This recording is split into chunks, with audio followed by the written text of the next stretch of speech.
আমরা আজকে দেখব যে কিভাবে অ্যাসোসিয়েটিভ অ্যারে থেকে একটা ডাটা রিমুভ করা যায়। এটার জন্য মনে করেন আমাদের যে পার্সন নামে একটা অ্যারে আছে, তো আমরা ধরেন এখান থেকে যদি এল নেমটা ডিলিট করতে চাই তাহলে কি করব, প্রিন্ট আর।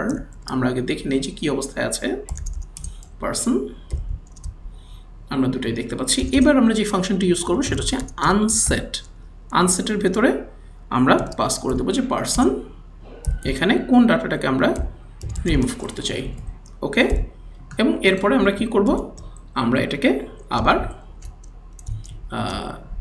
প্রিন্ট করি। ব্যাস,